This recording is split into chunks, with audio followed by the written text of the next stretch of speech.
श्रीमद् भागवत महापुराण कथा मंगलाचरण एवं स्वागत। पृष्ठभूमि में धीमा और गहरा शंखनाद, फिर वीणा और बांसुरी का अत्यंत शांत संगीत। नमो भगवते वासुदेवाय। ओम नमो नारायण। मेरे प्रिय आत्मन, सनातन भक्तिवाणी के इस पावन मंच पर आप सभी का हृदय की गहराइयों से वंदन है।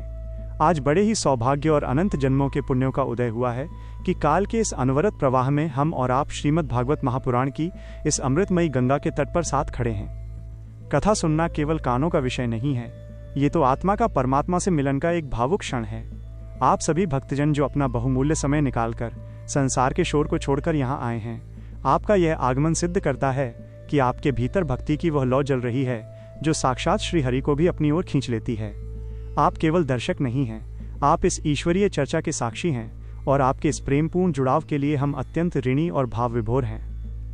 काकभुशुंडी जी का पावन प्रसंग, एक झलक। शास्त्रों में वर्णित है कि भक्ति का मार्ग तर्क से नहीं, समर्पण से मिलता है। पिछले भागों में हमने देखा कि कैसे परम ज्ञानी लोमश ऋषि और जिज्ञासु काकभुशुंडी के मध्य वो दिव्य संवाद हुआ। काकभुशुंडी जी, जिन्होंने कौवे का शरीर पाकर भी राम नाम के रस को चखा, आज हमें भक्ति के उस शिखर पर ले जाएंगे जहां अहंकार गल जाता है और केवल राम शेष रह जाते हैं। आने वाले प्रसंगों में हम विस्तार से जानेंगे कैसे एक पक्षी देह पाकर भी उन्होंने 7 कल्पों की रामायण देखी। ज्ञान और भक्ति के उस गहन युद्ध का परिणाम क्या हुआ और क्यों महादेव स्वयं काकभुशुंडी जी से कथा सुनने के लिए व्याकुल रहते हैं। ओम। मेरे भक्ति मार्ग के पथिकों, पिछले भाग में हमने देखा कि कैसे जिज्ञासा एक पक्षी को भी ब्रह्मज्ञानी बना देती है। आज सनातन भक्ति वाणी पर हम उस मर्मस्पर्शी प्रसंग में उतर रहे हैं जहां ज्ञान और भक्ति का अद्भुत द्वंद्व छिड़ा है।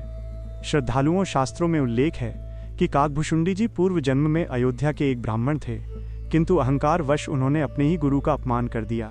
शिव जी के शाप और गुरु की दया के बीच झूलते हुए उनका अगला जन्म लोमश ऋषि के आश्रम के समीप हुआ। लोमश ऋषि और काकभुशुंडी, ज्ञान बनाम भक्ति।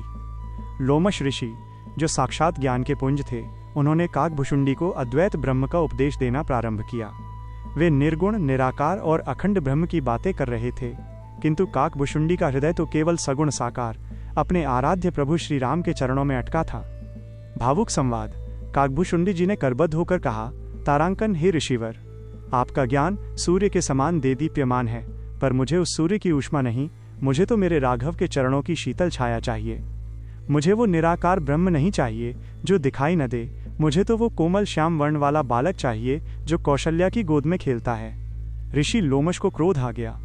उन्हें लगा कि यह साधारण जीव उनके महान ज्ञान का तिरस्कार कर रहा है। क्रोध में आकर उन्होंने शाप दे दिया, जा तू इतना तर्क करता है, तू चांडाल पक्षी कौवा बन जा। शाप बना वरदान, अटूट भक्ति का फल। परंतु भक्तों, यहां देखिए भक्ति की शक्ति। काकभुशुंडी जी ने उस शाप को भी प्रभु का प्रसाद समझकर सहर्ष स्वीकार कर लिया। जब ऋषि ने उनकी ये अगाध श्रद्धा और शांति देखी तो उनका हृदय पसीज गया।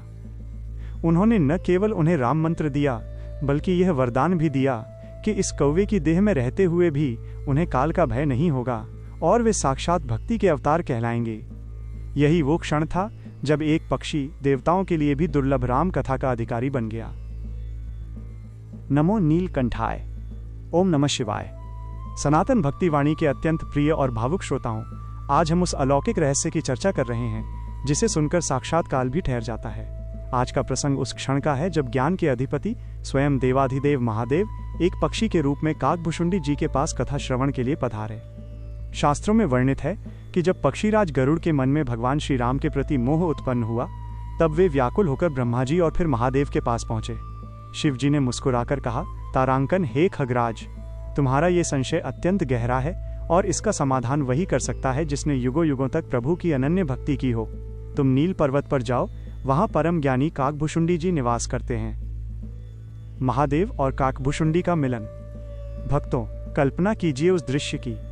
स्वयं महादेव, जो चराचर जगत के स्वामी हैं, वे भी काकभुशुंडी जी की राम कथा के ऐसे अनुरागी थे कि उन्होंने भी एक साधारण पक्षी का रूप धारण किया और गुप्त रूप से उस सभा में जाकर बैठ गए। महादेव ने पार्वती जी को बताया कि तारांकन, हे उमा, मैं भी उस हंसों की सभा में गया था और काकभुशुंडी के मुख से रामचरित के उन रहस्यों को सुना जो वेदों में भी दुर्लभ हैं। जब काकभुशुंडी जी को आभास हुआ कि उनके सम्मुख स्वयं त्रिपुरारी एक पक्षी वेश में बैठे हैं, तो उनके नेत्रों से अश्रुओं की धारा बह निकली। एक भक्त के लिए इससे बड़ा सौभाग्य और क्या होगा कि उसका आराध्य ही उसका श्रोता बन जाए। ये प्रसंग हमें सिखाता है कि भक्ति में कोई छोटा या बड़ा नहीं होता। जहाँ राम कथा है वहाँ स्वयं महादेव उपस्थित रहते हैं। नमो भगवते वासुदेवाय। ओम नमो नारायण। सनातन भक्ति वाणी के भक्ति मार्ग पर चलने वाले मेरे प्रिय आत्मन, आज हम उस ऐतिहासिक मिलन की ओर बढ़ रहे हैं जहां ज्ञान का अभिमान चूर चूर हो गया और केवल भक्ति की विजय हुई। आज का प्रसंग है पक्षियों के राजा गरुड़ और परम भक्त काकभुशुंडी का वो मिलन जिसने सृष्टि को भक्ति की नई परिभाषा दी। शास्त्रों में वर्णित है कि जब कालिया नाग के दमन के समय भगवान श्री राम को नागपाश में बंधा देख गरुड़ जी के मन में संशय उत्पन्न हुआ कि जो स्वयं बंधनों में है वो जगत को कैसे मुक्त करेगा। तब महादेव की आज्ञा पाकर गरुड़ जी नील पर्वत पर काकभुशुंडी जी के पास पहुंचे। गरुड़ का आगमन और काकभुशुंडी का आतिथ्य। जैसे ही महाबली गरुड़ ने नील पर्वत पर पैर रखा, उनके मन का वो भारी संशय धीरे धीरे कम होने लगा। वहां उन्होंने देखा कि काकभुशुंडी जी एक विशाल वट वृक्ष के नीचे बैठे हैं और हजारों पक्षी एकाग्र होकर राम कथा सुन रहे हैं। भावुक संवाद।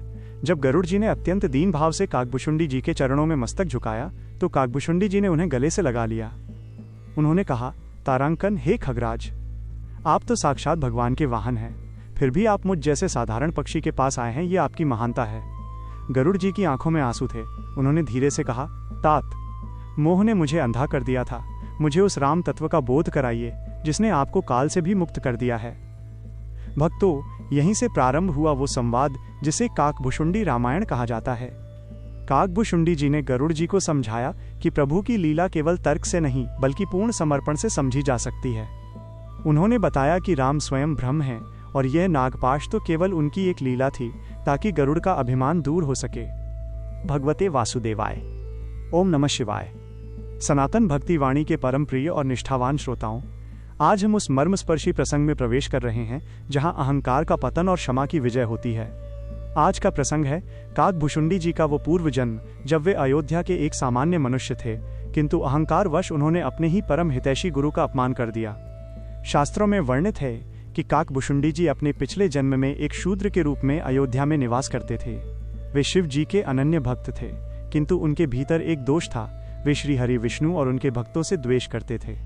उनके गुरु, जो साक्षात दया के सागर थे, उन्हें बार बार समझाते कि शिव और हरि में कोई भेद नहीं है, पर अहंकारवश वे गुरु की बात अनसुनी कर देते। मंदिर का वो भयानक क्षण और महादेव का श्राप। एक बार की घटना है, काकभुशुंडी जी शिव मंदिर में बैठकर ओम नमः शिवाय का जप कर रहे थे। उसी समय उनके गुरुदेव मंदिर में पधारे। भक्ति के अहंकार में डूबे काकभुशुंडी अपने गुरु को देखकर भी खड़े नहीं हुए और न ही उन्हें प्रणाम किया। गुरु तो दयालु थे, उन्होंने बुरा नहीं माना, किंतु महादेव अपने भक्त के इस दुस्साहस और गुरु अपमान को सहन न कर सके। भावुक संवाद। अचानक मंदिर के गर्भगृह से एक भीषण गर्जना हुई और साक्षात शिवजी की वाणी गूंजी, तारांकन रे पापी, तूने अपने उस गुरु का अपमान किया है जो तुझे ज्ञान दे रहे थे। तू अजगर की तरह बैठा रहा, इसलिए जा, तू सर्प की योनि प्राप्त कर और फिर हजारों जन्मों तक कष्ट भोग। ये सुनकर गुरुदेव का हृदय कांप उठा। उन्होंने स्वयं को संकट में डालकर अपने शिष्य की रक्षा के लिए महादेव के चरणों में गिरकर रुद्राष्टकम का पाठ किया। गुरु की करुणा देखिए भक्तों, जिस शिष्य ने उनका अपमान किया उसी के उद्धार के लिए वे महादेव से प्रार्थना करने लगे। महादेव प्रसन्न हुए और बोले, तारांकन, हे विप्र, तुम्हारे कारण मैं इसे ज्ञान का वरदान देता हूँ और अंत में इसे श्री राम की अनन्य भक्ति प्राप्त होगी। नमो राघवाय। ओम। सनातन भक्ति वाणी के श्रद्धावनत श्रोताओं, आज हम काकभुशुंडी जी की इस पावन गाथा के उस शिखर पर हैं जहां एक श्राप वरदान में बदल जाता है और एक पक्षी जगत का गुरु बन जाता है। पिछले भाग में हमने देखा कि कैसे महादेव के कोप को गुरु की करुणा ने शांत किया। आज हम जानेंगे कि कैसे लोमश ऋषि के श्राप ने उन्हें वो स्वरूप दिया जिससे वे आज भी पूजे जाते हैं। हजारों जन्मों के कष्ट सहने के बाद काकभुशुंडी जी लोमश ऋषि के पास पहुंचे। ऋषि उन्हें निराकार ब्रह्म का ज्ञान दे रहे थे, पर काकभुशुंडी का मन तो केवल सगुण राम के चरणों में अटका था। जब ऋषि ने क्रोध में आकर उन्हें कौवा बनने का श्राप दिया तो काकभुशुंडी जी तनिक भी विचलित नहीं हुए। उन्होंने हर्ष के साथ उस श्राप को शिरोधार्य किया और कौवे के रूप में ही राम नाम जपना प्रारंभ कर दिया। अद्भुत वरदान और कौवा देह का चयन। जब लोमश ऋषि ने काकभुशुंडी का ऐसा धैर्य और अटूट विश्वास देखा तो उनका हृदय करुणा से भर गया। उन्होंने काकभुशुंडी को पास बुलाकर हृदय से लगा लिया और उन्हें वो राम मंत्र दिया जिसे स्वयं शिव जपते हैं। ऋषि ने कहा, तारांकन, हे भक्त शिरोमणि, मैं तुम पर प्रसन्न हूँ। तुम जो चाहो वर मांग लो। भावुक संवाद। काकभूषुंडी जी ने अश्रुपूरित नेत्रों से कहा, तारांकन, हे ऋषिवर, मुझे न मोक्ष चाहिए न बैकुंठ, मुझे बस इसी कौवे की देह में रहने दें, क्योंकि इसी शरीर में मुझे आपके दर्शन हुए और इसी रूप में मुझे राम नाम का रस मिला है। मुझे ऐसा वर दें कि मैं युगों युगों तक प्रभु की कथा गाता रहूं और काल की छाया भी मुझे न छुए। भक्तों, यही कारण है कि आज भी काकभूषुंडी जी उसी कौवे के शरीर में नील पर्वत पर अमर होकर विराजमान हैं। उनके लिए वो कौवा देह किसी स्वर्ण सिंहासन से बढ़कर है, क्योंकि उसमें राम भक्ति का वास है। नमो राघवाय। ओम। सनातन भक्ति वाणी के दिव्य चेतना से जुड़े मेरे प्रिय श्रोताओं, पिछले भाग में हमने देखा कि कैसे प्रभु ने एक नन्ही सी रोटी के माध्यम से काकभूषुंडी जी के मोह को छुआ था। आज हम उस पराकाष्ठा पर हैं जहां तर्क समाप्त हो जाता है और केवल विराट शेष रह जाता है। आज का प्रसंग है प्रभु के मुख में संपूर्ण ब्रह्मांड का दर्शन। शास्त्रों में वर्णित है कि जब काकभूषुंडी जी उस बालक राम को साधारण शिशु समझकर उनके पीछे उड़ रहे थे, तब अचानक प्रभु ने अपना मुख खोला और भक्तों, उस नन्हे से मुख के भीतर जो दृश्य दिखा, उसमें काकभूषुंडी जी के अस्तित्व को झकझोर कर रख दिया। विराट दर्शन, एक पक्षी की आंखों से अनंत। जैसे ही काकभूषुंडी जी ने प्रभु के मुख में प्रवेश किया, उन्होंने देखा कि वहां न कोई अयोध्या है न कोई बालक। वहां तो अनगिनत सूर्य, चंद्रमा और नक्षत्र घूम रहे थे। उन्होंने देखा कि हजारों ब्रह्मा सृष्टि की रचना कर रहे हैं, हजारों विष्णु पालन कर रहे हैं और हजारों शिव संहार में लीन हैं। भावुक संवाद।